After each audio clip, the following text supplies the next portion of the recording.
আসসালামু আলাইকুম দর্শক, শুভেচ্ছা নিন। শুরু করছি আজকের অনুষ্ঠান। এই অনুষ্ঠানটি ভারতীয় আধিপত্যবাদের বিরুদ্ধে তীব্র প্রতিবাদ এবং বলিষ্ঠ কণ্ঠস্বর।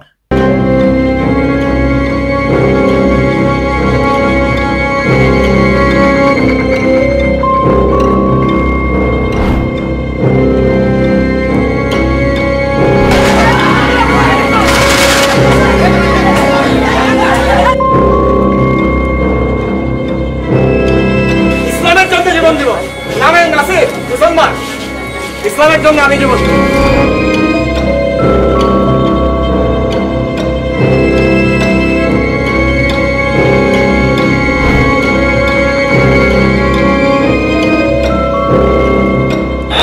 সবাই রাজুতে আয়। আমাদের সব উপদেষ্টাকে ঘিরে রেখেছে, শিক্ষার্থীদেরকে বেদম প্রহার করছে।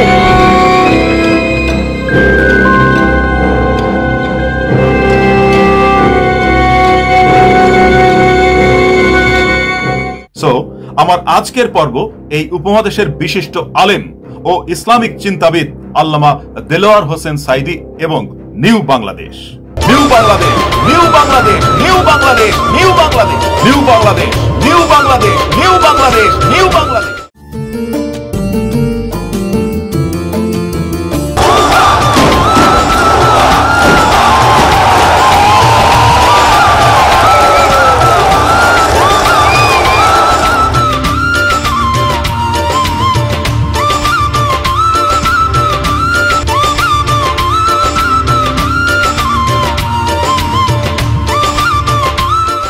দর্শক, 1971 সালে পশ্চিম পাকিস্তান ও পূর্ব পাকিস্তানের মধ্যে যে যুদ্ধ সংঘটিত হয়েছিল, সেই যুদ্ধকে আমরা মুক্তিযুদ্ধ বলে অভিহিত করেছি। সেই যুদ্ধে ভারত সরকার আমাদের মুক্তিযুদ্ধকে সহায়তার বিনিময়ে একটি অসম চুক্তি করতে বাধ্য করেছিল। যুদ্ধ শেষে পাকিস্তানের ফেলে যাওয়া সামরিক 92,000 অস্ত্র, যানবাহন আরো নানা কিছু আত্মসাৎ করেছিল তারা। তাদের উদ্দেশ্য ছিল পাকিস্তানকে দুর্বল করে বাংলাদেশকে নিজের আয়ত্তে রাখা, নিজের দাসরূপে পদোন্নত রাখার কৌশলে তারা আমাদের মুক্তিযুদ্ধকে সহায়তা করেছিল। আজ স্বাধীনতার 54 বছর পরেও সেই ঋণ যেন এখনো শোধ হয়নি। তাই তারা জলে স্থলে অন্তরিক্ষে আমাদের পরাধীন রাখতে চায়। এসব কারণে এখনো বাংলাদেশ পূর্ণ স্বাধীনতার সুফল পাচ্ছে না। তাই তারা নানা কৌশলে আমাদের অস্থির রাখতে তাদের মিডিয়া ও গোয়েন্দা সর্বদাই ষড়যন্ত্রে ব্যস্ত। এসব রুখে দিয়ে আমাদের জেনজিরাই দেশে আগলে রাখতে সদা প্রস্তুত। আর এর ফলে ভারতীয় আধিপত্যবাদের সেবা দাসরা একটু হলেও দুমড়ে পড়েছেন। পূর্বেই বলেছি একটি অসম চুক্তির কথা। 1971 সালের অক্টোবর মাসে ভারতে অবস্থানকালে তৎকালীন বাংলাদেশ সরকারের প্রধানমন্ত্রী সৈয়দ নজরুল ইসলাম 7 দফা নামে একটি অসম চুক্তি করেন ভারতের সঙ্গে। এই অসম চুক্তিটি হল, প্রথম দফা, যারা সক্রিয়ভাবে মুক্তিযুদ্ধের 7 দফা গোপন চুক্তিতে অংশ নিয়েছেন কেবলই তারা প্রশাসনিক কর্মকর্তা পদে নিয়োজিত থাকতে পারবেন। অন্যদেরকে চাকরিচ্যুত করা হবে এবং সেই শূন্য পদ পূরণ করবে ভারতীয় প্রশাসনিক কর্মকর্তা। দ্বিতীয় দফা, বাংলাদেশ স্বাধীন করার পরে প্রয়োজনীয় সংখ্যক ভারতীয় সৈন্য বাংলাদেশে অবস্থান করবে, কিন্তু তারা কতদিন অবস্থান করবে তার সময়সীমা নির্ধারণ করা হয়নি। পরবর্তীকালে আলোচনা সাপেক্ষে তা করা হবে। 1972 সালের নভেম্বর মাসটিকে আরম্ভ করে প্রতি মাসে এই চুক্তি পুনর্লিখনের জন্য দুই দেশের মধ্যে বৈঠক অনুষ্ঠিত হবে। তৃতীয় দফা, বাংলাদেশে কোনো নিজস্ব সেনাবাহিনী থাকবে না। চতুর্থ দফা, অভ্যন্তরীণ আইন শৃঙ্খলা রক্ষার জন্য মুক্তিবাহিনীকে কেন্দ্র করে একটি আন্তঃ মিলিশিয়া বাহিনী গঠন করা হবে। পঞ্চম দফা, সম্ভাব্য ভারত পাকিস্তান যুদ্ধে অধিনায়কত্ব দেবেন ভারতীয় সেনাবাহিনীর প্রধান, কিন্তু মুক্তিবাহিনীর সর্বাধিনায়ক নন, এবং যুদ্ধকালে মুক্তিবাহিনী ভারতীয় বাহিনীর অধিনায়কত্বে পরিচালিত হবেন। ষষ্ঠ দফা, দুই দেশের বাণিজ্য হবে খোলা বাজার ভিত্তিক, তবে বাণিজ্যের পরিমাণ হিসাব হবে বছরওয়ারি এবং যার যার পাওনা তা ব্রিটিশ পাউন্ডে পরিশোধ হবে। সপ্তম দফা, বাংলাদেশের পররাষ্ট্র মন্ত্রণালয় বিভিন্ন রাষ্ট্রের সঙ্গে সম্পর্কের ব্যাপারে ভারতীয় পররাষ্ট্র মন্ত্রণালয়ের সঙ্গে যোগাযোগ রক্ষা করে চলবে। এ ব্যাপারে ভারত সরকার বাংলাদেশ সরকারকে সহায়তা করবে। দর্শক, এই অসম চুক্তি স্বাক্ষরের পরে সৈয়দ নজরুল ইসলাম জ্ঞান হারিয়েছিলেন বলে ব্যারিস্টার আসাদুজ্জামান ফুয়াদ একটি টক শোতে বলেছেন। শুনুন তার কথন। সৈয়দ নজরুল ইসলাম সাহেব, যিনি আওয়ামী লীগের 4 নেতার একজন ছিলেন, তার সাথে ভারতের সরকারের একজন কর্মকর্তার সাথে 7 দফা গোপন চুক্তি হয়েছিল। স্বাক্ষর করবার পরে উনি ওখানে সেন্সলেস হয়ে পড়ে যান। ভারতীয় আধিপত্যবাদের প্রথম স্টেপ হলো এই অসম চুক্তি। তারপর রয়েছে 25 বছরের গোলামি চুক্তি। 25 বছরের গোলামি চুক্তি। সর্বশেষ ফ্যাসিস্ট শেখ হাসিনা সরকারের চুক্তিগুলোর সম্বন্ধে আমরা এখনো ওয়াকিবহাল নই। প্রতিদানের কি আছে এখানে? আর কারো কাছে চাওয়ার অভ্যাস আমার একটু কম, দেওয়ার অভ্যাস বেশি। আমরা ভারতকে যে দিয়েছি সেটা ভারত সারা জীবন মনে রাখবে। হাসিনা ভারতকে কে দিয়েছেন তা জনগণের জানার অধিকার রয়েছে। জনগণের দাবি সেই চুক্তিগুলো জনসম্মুখে প্রকাশ করা হোক। হাসিনার নানা রকম অত্যাচার ও নির্যাতনের পরে ছাত্র জনতার সম্মিলিত প্রচেষ্টার ফলে আমরা 5ই আগস্টে পেলাম নিউ বাংলাদেশ। নিউ বাংলাদেশ, এবং আমরা সম্মিলিতভাবে এই নিউ বাংলাদেশের দায়িত্ব সমর্পণ করলাম নোবেলম্যান ডক্টর মোহাম্মদ ইউনূসের কাছে। ভারতীয় আধিপত্যবাদের বিরুদ্ধে বারংবার রুখে দাঁড়িয়েছেন এই দেশের আলেম সমাজ। তাদের মধ্যে অন্যতম হলেন বিশিষ্ট আলেম দেলাওয়ার হোসাইন সাইদি। তিনি জ্বালাময়ী এক ওয়াজ মাহফিলে বলেছেন, বাংলাদেশের ভাগ্যাকাশে উত্তর গগনে কালো মেঘ জমা পড়েছে। ঝড়ের পূর্বাভাস লক্ষ্য করছি। যদি মোকাবিলা করতে না পারেন সক্ষমভাবে, এমন অন্ধকার গাঢ় কালো অমাবস্যার রাত আসতে পারে যার সুবে সাদেক হওয়া অসম্ভব। সুতরাং আপনারা কি পুরুষের মতো কাফের মুশরিকের গোলামি করে মরতে চান? বিড়ালের মতো 500 বছরে বেঁচে থাকার কোনো লাভ নাই। সিংহের মতো 1 ঘন্টা বাঁচতে চায়। দর্শক শুনুন তার নিজের কণ্ঠে। বাংলাদেশের ভাগ্য আকাশে উত্তর গগনে কালো মেঘ জমা হয়েছে। ঝড়ের পূর্বাভাস লক্ষ্য করছি। যদি মোকাবেলা করতে না পারেন সক্ষম ভাবে, এমন অন্ধকার গাঢ় কালো অমাবস্যার রাত আসতে পারে যার সুবে সাদেক হওয়া অসম্ভব। সুতরাং আপনারা কি পুরুষের মতো কাফের মুশরিকদের গোলামি করে মরতে চান? বিড়ালের মতো 500 বছর বেঁচে থাকার কোনো লাভ নাই। সিংহের মতো 1 ঘন্টা বাঁচতে চাই। এমন দরাজ কণ্ঠে ওয়াজ এখন আর শোনা যায় না। তবে এখন অনেক আলেম বা হুজুর আবির্ভূত হয়েছেন, কিন্তু সাইদি সাহেবের সঙ্গে তাদের তুলনা চলে না। এমন একজন মানুষকে নিয়ে আমার আজকের পর্ব।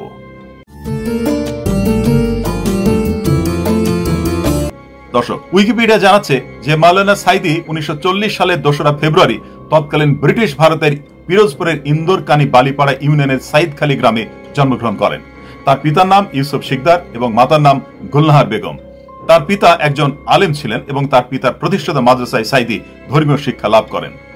তিনি 1962 সালে সারসিনা আলিয়া মাদ্রাসায় ভর্তি হয়েছিলেন। পরবর্তীকালে এই মাদ্রাসাটি আলিয়া মাদ্রাসায় খুলনায় রূপান্তরিত হয়।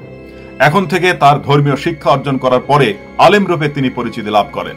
তিনি বহু ভাষাবিদ ও পণ্ডিত রূপে নিজেকে মেলে ধরেন। তিনি বাংলা, আরবি, ফার্সি, পাঞ্জাবি ও উর্দু ভাষায় সবিশেষ দক্ষতা অর্জন করেন। একই সঙ্গে তিনি ইংরেজি ভাষাতেও ব্যুৎপত্তি অর্জন করেন। মাওলানা সাইদির 4 জন পুত্র সন্তানের মধ্যে প্রথম সন্তান মৃত্যুবরণ করেছেন।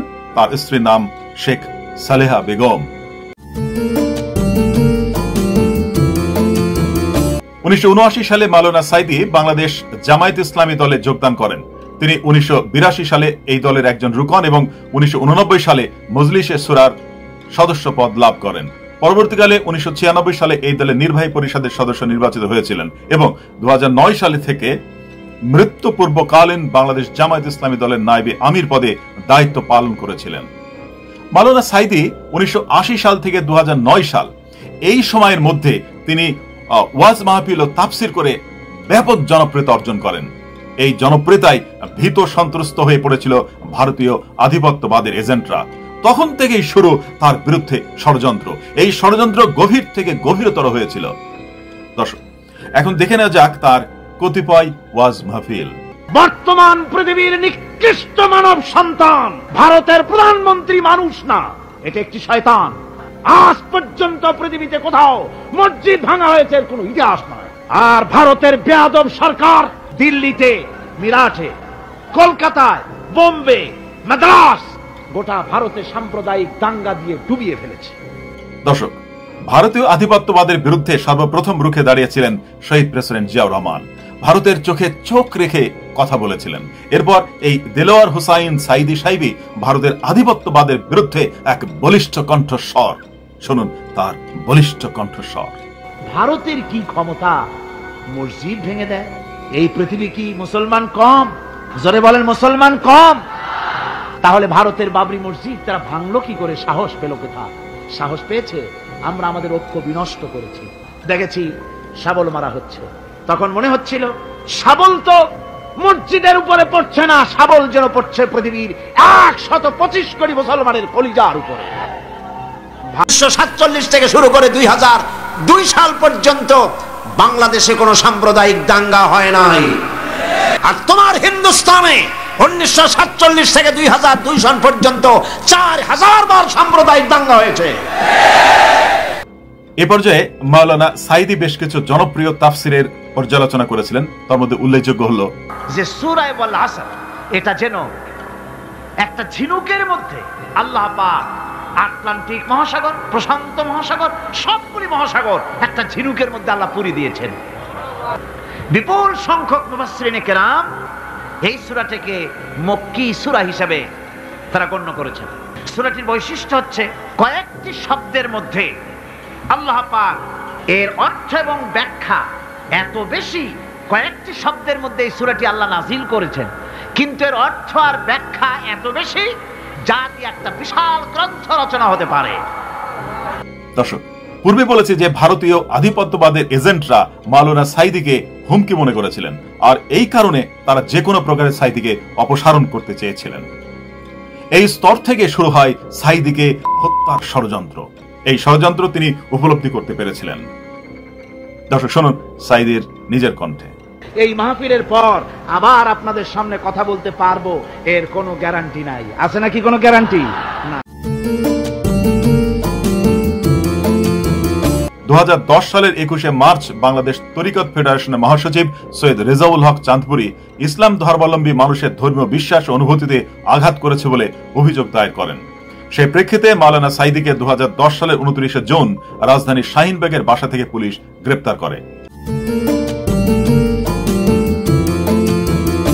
আন্তর্জাতিক অপরাধ ট্রাইব্যুনাল মাওলানা সাইদির বিরুদ্ধে মুক্তিযুদ্ধকালে হত্যা, অপহরণ, নির্যাতন, অগ্নিসংযোগ, লুণ্ঠন প্রভৃতি মানবতা বিরোধী অপরাধের 8টি অভিযোগ সুনির্দিষ্টভাবে প্রমাণিত হয়। তার মধ্যে 2টি অভিযোগে তাকে মৃত্যুদণ্ড দেওয়া হয়। 2013 সালের 28 ফেব্রুয়ারি বৃহস্পতিবার বিচারপতি এটিএম ফজলে কবিরের নেতৃত্বে 3 সদস্যের আন্তর্জাতিক অপরাধ ট্রাইব্যুনাল 1 এই রায় দেন। সাইদির বিরুদ্ধে থাকা 20টি অভিযোগের মধ্যে প্রমাণিত হয়েছে 6, 7, 8, 10, 11, 14, 16, 19 নম্বর অভিযোগ। এর মধ্যে 8 ও 10 নম্বর অভিযোগে তাকে সর্বোচ্চ শাস্তি ফাঁসিতে ঝুলিয়ে মৃত্যুদণ্ড কার্যকর করার আদেশ দেওয়া হয়। এই জন্য 6, 7, 11, 14, 16 এবং 19 নম্বর অভিযোগ প্রমাণিত হলেও এতে কোনো সাজার কথা ঘোষণা করেননি ট্রাইব্যুনাল। তবে তার বিরুদ্ধে আনা অন্য 12টি অভিযোগ প্রমাণিত না হয় সেই সব মামলা থেকে তাকে খারিজ করা হয়। উল্লেখ্য যে দেলোয়ার হোসেন সাইদি বাংলাদেশের একজন বিশিষ্ট আলেম, বক্তা, রাজনীতিবিদ ও সাবেক সংসদ সদস্য। As I said earlier, তিনি বাংলাদেশের রাজনৈতিক দল বাংলাদেশ জামায়াত ইসলামীর নায়েবে আমির ছিলেন। তিনি 1996 সালের সাধারণ নির্বাচনে জয়ী হয়ে প্রথমবার এবং 2001 সালের সাধারণ নির্বাচনে জয়ী হয়ে তিনি দ্বিতীয়বারের মতো বাংলাদেশ জাতীয় সংসদের সংসদ সদস্য নির্বাচিত হয়েছিলেন। তার বিরুদ্ধে আনা অভিযোগ হলো 1971 সালে বাংলাদেশের স্বাধীনতা যুদ্ধ চলাকালে রাজাকার বাহিনীর সদস্য হিসাবে পাকিস্তানি সেনাবাহিনীর সঙ্গে যুক্ত ছিলেন এবং মানবতা বিরোধী কার্যক্রমে সাহায্য করেছিলেন। আরো নানা অভিযোগে দোষী সাব্যস্ত করে তাকে 2013 সালে আমৃত্যু কারাদণ্ড দেওয়া হয়েছিল। এর পরিপ্রেক্ষিতে কতিপয় আন্তর্জাতিক পর্যবেক্ষক এই রায়ের তীব্র নিন্দা করেন। তার বিরুদ্ধে আনা অভিযোগ সমূহকে রাজনৈতিক উদ্দেশ্য প্রণোদিত ও হিংসাত্মক বলে আখ্যায়িত করেছেন। উল্লেখযোগ্য হল হিউম্যান রাইটস ওয়াচ এবং অ্যামনেস্টি ইন্টারন্যাশনাল। এই সংগঠনগুলো তার বিচারের রায়ের সমালোচনা করেছিল। তার ফাঁসির রায় ঘোষণা হওয়ার পরে জামাত ইসলামী ও এর অঙ্গ সংগঠনগুলো দেশে বিদেশে ব্যাপক প্রতিবাদ করেছিল।